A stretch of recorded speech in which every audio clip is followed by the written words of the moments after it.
നല്ല ചവോക്ക് ഇങ്ങനെ നട്ട് പിടിപ്പിച്ചിട്ടുണ്ട് കേട്ടോ. അടിപൊളിയായിട്ട് നട്ടിട്ടുണ്ടായിരുന്നു. ഇതിങ്ങനെ വളർന്ന് വരുമ്പോഴാണ് പിന്നീട് എന്ന് പറഞ്ഞു കഴിഞ്ഞാൽ ഇതങ്ങ് ഒഴിവാക്കി വിടുന്നത്. അപ്പം ഞാൻ പറയുന്നതും അതേപോലത്തെ ഒരു സംഭവം തന്നെയാണ്. കാരണം ഇന്നലെ നമ്മളെല്ലാവരും വളരെയധികം ദുഃഖത്തോടു കൂടി കേട്ടൊരു വാർത്തയാണ്. ഗർഭിണിയായ ഒരു യുവതി വീട്ടിൽ നിന്നും ഇറങ്ങി ഓടുകയാണ് തീ കത്തിക്കൊണ്ട്. അങ്ങനെ കാനയിൽ മരിച്ചു കിടക്കുന്ന നിലയിലാണ് കണ്ടത്. നമുക്കിത് വലിയ അതിശയമൊന്നും തോന്നിയിട്ടില്ല. കാരണം എന്താ വെച്ചാൽ കേരളത്തിൻ്റെ പോക്ക് അങ്ങോട്ടാണ്. കേരളം അങ്ങനെയാണ്. ഓരോ ദിവസവും എന്ന് പറഞ്ഞു കഴിഞ്ഞാൽ പിന്നെ അവരുടെ ഗ്യാസ് സിലിണ്ടർ എടുത്തിട്ട് അടിക്കുക, അതുപോലെ തന്നെ കഷ്ട എടുത്തിട്ട് അടിക്കുക, പിന്നെ എന്ന് പറഞ്ഞു കഴിഞ്ഞാൽ ഇവനെ കുത്തുക, ഓനെ കുത്തുക, ഇതെല്ലാം കേട്ടോണ്ടിരിക്കുന്നത്. അതുകൊണ്ട് തന്നെ എന്ന് പറഞ്ഞു കഴിഞ്ഞാൽ ഈ വാർത്ത കേട്ടപ്പോൾ വലിയ പുതുമയൊന്നും തോന്നിയിട്ടില്ല. കാരണം ഏതാ ജില്ല എന്ന് മാത്രം അറിഞ്ഞാൽ മതി, അത്രയേ വേണ്ടു. പിന്നെ ആടുന്ന് കാരണം ഏത് ജില്ല എന്ന് നമുക്കറിയണമല്ലോ. അതാണല്ലോ ഇപ്പോഴത്തെ ഒരു ട്രെൻഡും അത് തന്നെയാണ്. അപ്പോൾ ഈ ഒരു വാർത്തയൊക്കെ വന്നതിന് ശേഷം ഞാൻ ശ്രദ്ധിച്ചൊരു കാര്യം എന്താണെന്ന് വെച്ചാൽ, ഈ അച്ഛൻ വന്നിട്ട് ചില കാര്യങ്ങൾ പറഞ്ഞു. ഈ പെൺകുട്ടിയുടെ അച്ഛൻ, അതായത് ഈ ചെറുക്കൻ്റെ കൂടെ ഒളിച്ചോടിയതാണ്. തുണിയെടുത്ത് വരാം എന്ന് പറഞ്ഞിട്ട് വീട്ടിൽ നിന്നും ഇറങ്ങിയ പെൺകുട്ടി പിന്നീട് വീട്ടിലേക്ക് തിരിച്ചു വന്നിട്ടില്ല. അതുമാത്രവുമല്ല, കല്യാണത്തിന് സ്വരുക്കൂട്ടിയ സ്വർണമോ മറ്റോ പിന്നീട് ഞാൻ കൊടുക്കാനും പോയില്ല. അവനൊരു പാഠം പഠിപ്പിക്കാൻ തന്നെയാണ്. കാരണം ഈ അച്ഛൻ ഇവൻ്റെ സ്വഭാവത്തിനെ പറ്റി കൃത്യമായിട്ട് അറിയാം.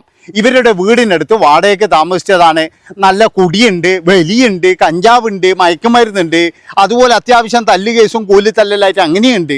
ഇതൊക്കെ അറിയാവുന്നതുകൊണ്ട് അച്ഛൻ എന്ത് ചെയ്തു, അവനുമായിട്ടൊരു അകലം വിട്ടു മാത്രമേ നിൽക്കാറുള്ളൂ. പക്ഷേ അതിൻ്റെ ഇടയിലൂടെ വന്നിട്ട് തൻ്റെ മകളെ പ്രേമിക്കുന്ന കാര്യം ഈ അച്ഛന് മനസ്സിലായിട്ടില്ല. അത് മനസ്സിലാകുമ്പോഴേക്കെന്ന് പറഞ്ഞു കഴിഞ്ഞാൽ ഇവൻ്റെ കൂടെ പോയിരുന്നു. ശരി, പോകട്ടെ, ഇനി ജീവിക്കട്ടെ. പക്ഷേ പെൺകുട്ടിയുടെ അവസ്ഥ എന്ന് പറഞ്ഞു കഴിഞ്ഞാൽ 6 മാസമേ ആയുള്ളൂ പോയിട്ട്. അവിടെ എത്തുമ്പോഴാണ് മനസ്സിലായത് ഉയ്യൻ്റെ മോനെ വരണ്ടേരുന്നില്ല. കാരണം അത്രയും ഭയങ്കരമായ പ്രശ്നങ്ങൾ. അമ്മ റൗഡി, സഹോദരി റൗഡി, ഈ ചെറുക്കനാണെങ്കിൽ അതിന് അപ്പുറത്തെ റൗഡി. കാരണം നമ്മൾ ഈ പിന്നെ എന്താ പറയേണ്ടത്, ഇതുപോലെ കാണുന്നത് പോലെയല്ല. ഈ അടുക്കുമ്പോഴേ അണ്ടിയോട് അടുക്കുമ്പോഴേ മാങ്ങേൻ്റെ പുളി അറിയുള്ളൂ എന്ന് പറഞ്ഞ പോലെ നമ്മൾ അടുത്ത് കഴിഞ്ഞാൽ മാത്രമേ ഇവരുടെയൊക്കെ സ്വഭാവം അറിയുള്ളൂ. പക്ഷേ ഈ സ്വഭാവം കൃത്യമായിട്ടെന്ന് പറഞ്ഞു കഴിഞ്ഞാൽ അച്ഛനമ്മോറ് മനസ്സിലാക്കും. ആ വീട്ടുകാരെങ്ങനെയാണ്, അവൻ്റെ അമ്മ എങ്ങനെയാണ്, അവൻ്റെ സഹോദരി എങ്ങനെയാണ്, അല്ലെങ്കിൽ അവൻ എങ്ങനെയാണ്, ഇത് കൃത്യമായിട്ട് മനസ്സിലാക്കുന്നത് ശരിക്കും പറഞ്ഞു കഴിഞ്ഞാൽ ഈ അച്ഛനോ ഇല്ലെങ്കിൽ അമ്മയോ സഹോദരങ്ങളോ ആണ്. അപ്പം അവർ വേണ്ട എന്ന് പറയുന്നുണ്ടെങ്കിൽ അതിനൊരു വലിയ കാരണമുണ്ടാകും. ഏതായാലും അന്ന് തന്നെ എന്ന് പറഞ്ഞു കഴിഞ്ഞാൽ മകളെ പിന്തിരിപ്പിക്കാൻ വേണ്ടി ഈ അച്ഛൻ ഒരുപാട് ശ്രമിച്ചു എന്നാണ് പറയുന്നത്. പക്ഷേ ഈ മകൾ ചെയ്തിട്ടില്ല. അതുമാത്രവുമല്ല, പിന്നെയെന്ന് പറഞ്ഞ് ഈ മകൾക്കാണെങ്കിൽ ഇവിടുന്ന് വീട്ടിലേക്ക് വരാനും കഴിയില്ല. എന്തൊക്കെ ആയിക്കഴിഞ്ഞാലും ഒരു കുടുക്കിൽ പെട്ട പോലെയായി. പിന്നീട് എന്ന് പറഞ്ഞാൽ അവൻ്റെ ഉപദ്രവം സഹിക്കാൻ വയ്യാതെ ഇന്നലെ നേരെ അങ്ങ് പോവുകയും ചെയ്തു. അതുകൊണ്ട് ഞാൻ പറയുന്ന ഒരു കാര്യം എന്താണെന്ന് വെച്ച് കഴിഞ്ഞാൽ, എൻ്റെ പൊന്നു മക്കളെ, ശരിക്കും പറഞ്ഞു കഴിഞ്ഞാൽ ഓരോ കോന്തന്മാരെയൊക്കെ നിങ്ങൾ പ്രേമിക്കുന്നതെന്ന് പറയുമ്പോൾ ഇല്ലേ, എനിക്കൊക്കെ ചിരി വരെ വന്ന് ഞാൻ ബോഡി ഷെയ്മിങ് തന്നെയാണ് നടത്തുന്നത്. ബോഡി ഷെയ്മിങ് നടത്തുന്നോടാന്ന് പറഞ്ഞിട്ട് ആര് വന്നു കഴിഞ്ഞാലും ഞാൻ അതേ പറയുള്ളൂ. ചില പെമ്പിള്ളേരൊക്കെ പ്രേമിക്കുന്ന ചെറുക്കന്മാരെ കണ്ടിട്ടുണ്ടെങ്കിൽ നമ്മളെല്ലാം അതിശയപ്പെട്ടു പോകും. ഈശ്വര, പ്രേമത്തിന് കണ്ണും മൂക്കും ഒരു വസ്തുവില്ലാന്നേ ഞാൻ പറയുള്ളൂ പറഞ്ഞു. അതായത് ഒന്നെങ്കിലെന്ന് പറഞ്ഞ ഒരു മുടി വെട്ടണം, ഇല്ലെങ്കിലെന്ന് പറഞ്ഞ ഒരു താടി വെട്ടണം, ഇല്ലെങ്കിലെന്ന് പറഞ്ഞു കഴിഞ്ഞാൽ ഒരു മനുഷ്യകോലത്തിൽ നടക്കണം. ഇതൊന്നുമില്ല. ഇതെന്ന് പറയുന്നത് മറ്റേ എന്നാൽ പുകയടിച്ചിട്ട് നടക്കുന്ന പോലെ. കാരണം അവൻ്റെ വീട്ടിലെ അച്ഛൻ്റെയും അമ്മേൻ്റെയും ചെലവിലാണ് ഇവരൊക്കെ ജീവിക്കുന്നത്. അങ്ങനെയുള്ള ടീമിനെയാണ് ഇന്നത്തെ പെമ്പിള്ളേർക്ക് ഇഷ്ടം എന്നാണ്. അതാണ് നിങ്ങൾ മനസ്സിലാക്കേണ്ടത്. അതായത് ഇവർക്കൊക്കെ എന്ന് പറഞ്ഞു കഴിഞ്ഞാൽ ഇവരൊക്കെ വേറിയതൊരു ലോകത്താണ്. അതുകൊണ്ട് ഞാൻ പറയുകയാണ്, മിന്നുന്നതെല്ലാം പൊന്നല്ല. ഒരിക്കലും നിങ്ങൾ അങ്ങനെ വിചാരിക്കരുത്. നിങ്ങൾ വിചാരിക്കുന്നത് എന്താ, ഈ പ്രേമം എന്ന് പറഞ്ഞു കഴിഞ്ഞാൽ ഒരു ഭയങ്കര സംഭവമാണ്. പ്രേമിച്ചു കൊണ്ടിരിക്കുമ്പോൾ ആയുഷ്കാലം മുഴുവൻ പോകാമെന്നൊക്കെ നിങ്ങൾ കരുതുന്നുണ്ടെങ്കിൽ അത് നിങ്ങളെ തെറ്റിദ്ധാരണയാണ് എൻ്റെ മക്കളെ. കാരണം എന്താ വെച്ചാൽ ഈ പ്രേമത്തിന് എന്ന് പറഞ്ഞാൽ ചെലവിന് പൈസ കൊടുക്കണ്ട, അതുപോലെ തന്നെ എന്ന് പറഞ്ഞാൽ തുണി കൊടുക്കണ്ട, വേറെ ഒന്ന് വാങ്ങിച്ചു കൊടുക്കണ്ട, വീട് കൊടുക്കണ്ട, ഒന്നും വേണ്ട. എന്താ, സ്നേഹം മാത്രം ഇങ്ങനെ കൊടുത്തോണ്ടിരുന്നാൽ മതി. ആ കൊടുത്തോണ്ടിരിക്കുന്ന സ്നേഹം മാത്രമേ വേണ്ടൂ. കാരണം എന്താ, പിന്നെ കല്യാണം കഴിഞ്ഞു കഴിഞ്ഞാൽ ഈ സ്നേഹം കൊടുത്തു കഴിഞ്ഞാൽ വയററിയില്ലല്ലോ. അതാണ് മനസ്സിലാക്കേണ്ടത്. അതുകൊണ്ട് ഞാൻ പറയുന്നത് എന്താ അറിയാം, ഈ പ്രേമിക്കുമ്പോൾ ഒരു ചിലവും ഇല്ലാണ്ട് യുവമാർ പലതും പറയും, പലതും ചെയ്യും. അത് കണ്ടിട്ട് നിങ്ങൾ ഇതാണ് ആയുഷ്കാലം മുഴുവനുള്ള ജീവിതം, ഇവൻ്റെ കൂടെ പോയി കഴിഞ്ഞാൽ നമുക്കങ്ങ് ചെത്തി അടിച്ച് നടക്കാം, ഇവൻ്റെ കൂടെ പോയി കഴിഞ്ഞാൽ നമുക്കങ്ങ് എവിടെയെങ്കിലും പോയി ഇങ്ങനെ കറങ്ങി അടിക്കാം. ഇവനാണെങ്കിൽ ചിലപ്പോൾ വാടകയ്ക്ക് എടുത്തുകൊണ്ടിരുന്ന ബൈക്കായിരിക്കും, അല്ലെങ്കിൽ എന്ന് പറഞ്ഞ് ഏതെങ്കിലും ഒരുത്തൻ്റെ അച്ഛനും അമ്മമാരും വാങ്ങിച്ചു കൊടുത്ത ഡ്യൂക്ക് ബൈക്കായിരിക്കും. അതിൻ്റെ അകത്ത് 20 രൂപ പെട്രോൾ അടിച്ചിട്ടായിരിക്കും ഇവൻ വരുന്നുണ്ടാവും ഇവളെ കാണാൻ വേണ്ടിയിട്ട്. പക്ഷേ ഇവൻ്റെ കാര്യങ്ങളൊക്കെ കണ്ടു കഴിഞ്ഞാൽ ഇവരെന്നാ വിചാരിക്കുവാറ് ഇതൊരു ഭയങ്കര സംഭവം തന്നെയാണെന്ന്. അല്ല, ഞാൻ ഈ പറയുന്ന നുണയാണെങ്കിൽ എൻ്റെ പൊന്നു സഹോദരങ്ങളെ, നിങ്ങളൊരു കാര്യം ചെയ്യ്, നാളെ മുതൽ ഏതെങ്കിലും ഒരു കടൽ തീരത്തോ ഇല്ലെങ്കിൽ ഏതെങ്കിലും ഒരു പാർക്കിലോ എവിടെയെങ്കിലും പോയി നോക്ക്. അവിടെ പോയി കഴിഞ്ഞാൽ നിങ്ങൾക്ക് മനസ്സിലാകും. ഞാനിതൊക്കെ നിരീക്ഷിച്ചിട്ട് തന്നെയാണ് പറയുന്നത്.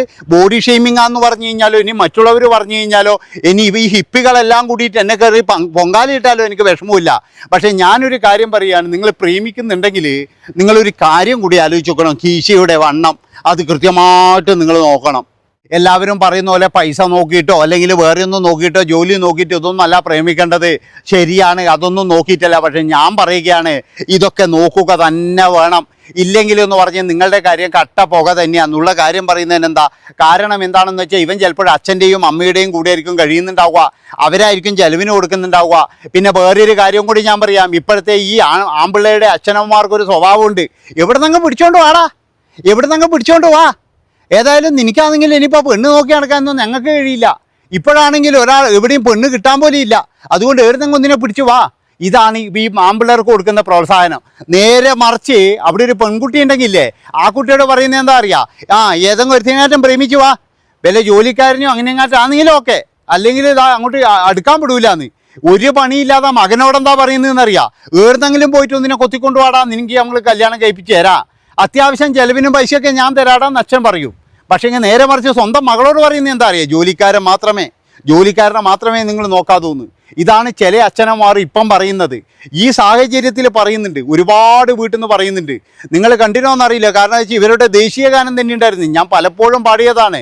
എന്നാന്ന് മറ്റേ എന്തോ ഒരു സ്വർണ്ണം ഇല്ലെങ്കിലോ എന്ന് പറഞ്ഞിട്ടൊരു ദേശീയ ഗാനം ഉണ്ടായിരുന്നു. ഈ കൊറോണ ടൈമിലാണ് അത് കൂടുതലായിട്ട്. അതിൽ എത്ര പിള്ളേർ ഇപ്പോഴും കൃത്യമായിട്ട് വാഴുന്നുണ്ട് എന്ന് ചോദിച്ചു കഴിഞ്ഞാൽ ആർക്കും അറിയില്ല. കാരണം അന്നൊക്കെ എന്ന് പറഞ്ഞാൽ അച്ഛനമ്മമാരെ തള്ളിയിട്ടും അതുപോലെ തന്നെ അച്ഛനമ്മമാരെ വെല്ലുവിളിച്ചിട്ടും ഒരു വിളക്ക് കൊണ്ടുപോയിട്ട് കത്തിക്കും. പിന്നെ എന്ന് പറഞ്ഞു കഴിഞ്ഞാൽ എന്താ പറയേണ്ടത്, ഒരു സാരി കൊടുത്ത് എവിടെന്നെങ്കിലും ഒരു താലിയും മേടിച്ച് കെട്ടും. ഇതായിരുന്നു അന്നത്തെ കല്യാണം. അതുപോലെ ആ കല്യാണത്തിൽ നിന്ന് കുറച്ച് മാറ്റം ഇപ്പോഴും വന്നിട്ടുണ്ട്. എന്താണെന്ന് വെച്ചാൽ ഇപ്പം എന്ന് പറഞ്ഞു കഴിഞ്ഞാൽ ഇങ്ങനെ എന്താ വെച്ചാൽ കുറച്ച് ആൾക്കാരൊക്കെ കൂടിയിട്ടാണ് കല്യാണം കഴിക്കുന്നത്. അതും എനിക്ക് തോന്നുന്നത് കൊറോണയിലാണതുകൊണ്ടായിരിക്കും. ഏതായാലും ഞാൻ പറഞ്ഞു വരുന്നത് എന്താണെന്ന് വെച്ച് കഴിഞ്ഞാൽ, നിങ്ങൾ പെൺകുട്ടികളായാലും ശരി ആരായാലും ശരി നിങ്ങൾ കൃത്യമായിട്ട് ആലോചിക്കുക. അച്ഛനമ്മമാർ ഒന്ന് പറയുന്നുണ്ടെങ്കിൽ അവൻ്റെ കൂടെ പോകാതിരിക്കുക. കാരണം എന്താ വെച്ചാൽ എന്തിനാ വെറുതെ ജീവിതം കളയുന്നത്? ഇപ്പോഴും പോയില്ലേ, 6 മാസം പോലും തികച്ച് ജീവിക്കാൻ കഴിഞ്ഞാൽ. ഇല്ലെങ്കിൽ ഒരു കാര്യം ചെയ്യണം, മറ്റേ ഏതൊരു സിനിമയില്ലേ, ഈ ബേസൽ ജോസഫിൻ്റെ ഏതൊരു സിനിമയുണ്ട്, ആ സിനിമയിൽ എന്ന് പറഞ്ഞു കഴിഞ്ഞാൽ അവൾ കരാട്ടിങ്ങാറ്റം പഠിച്ചു വന്നിട്ട് 2 കൊടുക്കുന്നുണ്ട്. അതുപോലെ കൊടുത്തിട്ട് തിരിച്ചറിഞ്ഞ് വരാൻ പഠിക്കണം. അതായത് ഇതൊന്നും ഇല്ലെങ്കിലും ഞങ്ങൾ ജീവിക്കോളാന്ന് പറഞ്ഞിട്ട് തിരിച്ചറിഞ്ഞ് വരുവാ വേണ്ടത്. അല്ലാതെ ഇമാതിരി എന്താ പറയേണ്ടത്, പോയിട്ട് പിന്നെ എന്താ ഇങ്ങനെ മരിക്കുക, ഇതൊന്നും അല്ല ചെയ്യേണ്ടത്. പിന്നെ വേറൊരു കാര്യം ഉണ്ട് കേട്ടോ, ഇനി അവൻ തന്നെ കൊലപ്പെടുത്തിയാന്നോ അതും പറയാൻ പറ്റൂല. കാരണം കൃത്യമായിട്ട് ഇനി അവനെ ചോദ്യം ചെയ്താൽ മാത്രമേ അതും പറയാൻ കഴിയുള്ളൂ. ഒരു കാര്യം ഞാൻ പറയാം, അതായത് പോയതെന്ന് പറഞ്ഞു കഴിഞ്ഞാൽ അച്ഛനും അമ്മക്കാന്ന്. ഇവനൊക്കെ എന്ന് പറഞ്ഞാൽ ഒരു 6 മാസം കഴിയുമ്പോഴേക്ക് വീണ്ടും പെണ്ണ് കിട്ടും, അത്രയേ ഉള്ളൂ. ഇനി ഇവനൊക്കെ പെണ്ണാരെങ്കിലും കൊടുക്കോടോ എന്ന് ചോദിച്ചു കഴിഞ്ഞാൽ 100 ആൾക്കാരുണ്ടാവും. അതാണ് 100 ആൾക്കാരുണ്ടാവും ഇവനൊക്കെ പെണ്ണ് കൊടുക്കാൻ വേണ്ടിയിട്ട്. നമ്മൾ കരുതുന്നതല്ലേ ഇവനൊന്നും ഇനി പെണ്ണ് കിട്ടൂല എന്ന്, അതിലും വെറുതെ പറയുന്നതാണ്. ഇവിടെ എന്ന് പറഞ്ഞാൽ മറക്കാത്ത ഒരു സംഭവമില്ല. അതുകൊണ്ട് ഞാൻ പറയുന്നത് ഇങ്ങനെയൊക്കെ മരിക്കുന്നവർ മണ്ടന്മാരാന്നേ ഞാൻ പറയുള്ളൂ. മണ്ടന്മാരും മണ്ടത്തികളും. കാരണം നിങ്ങൾ ആലോചിക്കുന്ന എന്താ അറിയാം, നിങ്ങൾ ഈ ഓർത്തിട്ട് ഈ ആയുഷ്കാലം മുഴുവൻ ഇവൻ കഴിയുന്ന നിങ്ങൾ ഓർക്കുന്നേ. പക്ഷെ ഒരിക്കലും ഇല്ല. 1-2 മാസം കഴിഞ്ഞാൽ വീണ്ടും ഈ ലോകം നോർമലാണ്. അതായത് വീട്ടിൽ സീരിയൽ തുടങ്ങും, അതുപോലെ തന്നെ സ്റ്റാർ സിംഗർ തുടങ്ങും, കുറച്ച് കഴിഞ്ഞാൽ ബിഗ് ബോസ് തുടങ്ങും. ഇതൊക്കെ തുടങ്ങുമായിരുന്നു. അതൊക്കെ ആൾക്കാർ കാണുകയും ചെയ്യും. അല്ലാതെ ഈ ആയുഷ്കാലം മുഴുവൻ നിങ്ങളീ ആലോചിച്ചോ മരിച്ചതോ ആലോചിച്ചിട്ട് ഒരാളും നിൽക്കുന്നില്ല. അതാണ് നിങ്ങൾ മനസ്സിലാക്കേണ്ടത്. അതുകൊണ്ട് ഇങ്ങനെ പോയിട്ട് മരിക്കുന്നവരൊക്കെ പമ്പര വിഡ്ഢികളാണെന്നേ ഞാൻ പറയുള്ളൂ. അതുകൊണ്ട് അവനെ ഒഴിവാക്കിയിട്ട് ഏതെങ്കിലും സൂപ്പർ മാർക്കറ്റിൽ നിന്ന് കഴിഞ്ഞാൽ ഇന്ന് 15,000 രൂപ ഇങ്ങനെ ഈസി ആയിട്ട് കിട്ടും. അതുകൊണ്ട് എന്ന് പറഞ്ഞാൽ ഒറ്റ തടിക്ക് സുഖമായിട്ട് ജീവിക്കാറുണ്ട്. പിന്നെ എന്തിനാ ഇതുപോലൊരു കോന്തരിയും കൊണ്ട് നടക്കുന്നായിരുന്നേ? ഉള്ള കാര്യമല്ലേ പറയുന്നത്. അതുകൊണ്ട് ഞാൻ പറയുകയാണ്, ബോഡി ഷെയ്മിങ് ആണ് ഇതാണെന്നൊന്നുമല്ല. പ്രേമിക്കുമ്പോൾ കുറച്ച് മെനിയിൽ തന്നെ പ്രേമിക്കും, അത്രയേ എനിക്ക് പറയാനുള്ളൂ. ഉള്ള കാര്യം ഇന്നത്തെ ഈ പെമ്പിള്ളേരെ കാര്യം വളരെ കഷ്ടത്തിൽ തന്നെയാണ്. അതുകൊണ്ടാണ് ഞാൻ പറയുന്നത്, ഈശ്വര ഇവറ്റകൾക്ക് എന്താടാ പ്രേമത്തിന് കണ്ണും മൂക്കൂല്ലേ. പിന്നെ കുറേ എണ്ണം ഉണ്ട് കേട്ടാ, ഫ്രണ്ട്സാന്ന് പറയും. ഫ്രണ്ട്സാന്ന് കല്യാണം കഴിക്കുക ഫ്രണ്ട്സാന്ന് പറയും. പക്ഷെ കുറേ നാൾ കഴിയുമ്പോഴേ ഈ ഫ്രണ്ട്സ് എന്ന് പറയുന്നതില്ലേ, ഇവനെന്ത് ചെയ്യുന്നറിയാം, കല്യാണം കഴിക്കൂല വന്നു കഴിഞ്ഞാൽ ഇവൻ പിന്നെ വിച്ചാത്തി എടുത്തിട്ട് നടക്കുക, ഇല്ലെങ്കിൽ കുറച്ച് മറ്റേ സാധനം എടുത്തിട്ട് നടക്കുക, ഇല്ലെങ്കിൽ എന്ന് പറഞ്ഞാൽ നമ്മളെ ബൈക്കിലോടി ഊറ്റുന്ന സാധനമില്ലേ അതും എടുത്തിട്ട് നടക്കുക. എന്നിട്ട് എന്ത് ചെയ്യുന്നു വെച്ച് കഴിഞ്ഞാൽ ഒരു തീപ്പെട്ടിക്കുള്ളി വരച്ചും കിടും. അങ്ങനെ ഒരുപാട് സംഭവങ്ങൾ നടന്നിട്ടുണ്ട്. അതുകൊണ്ട് ഇവറ്റകളെ എങ്ങനെ നോക്കിക്കഴിഞ്ഞാലും കാമുകന്മാരും ആൺസുഹൃത്തുക്കളും നമുക്ക് എപ്പോൾ എന്ന് പറഞ്ഞു കഴിഞ്ഞാൽ പാരകൾ തന്നെയാണ്. അതുകൊണ്ട് എത്രയും പെട്ടെന്ന് തന്നെ ഒഴിവാക്കുക. ഇത്രയും പറഞ്ഞുകൊണ്ട് ഇത് ഇഷ്ടപ്പെട്ട് കഴിഞ്ഞാൽ ഞങ്ങളെല്ലാവരും നമ്മുടെ വീഡിയോ ഒന്ന് ഹൈപ്പ് ചെയ്തു കേട്ടോ. നന്ദി, നമസ്കാരം.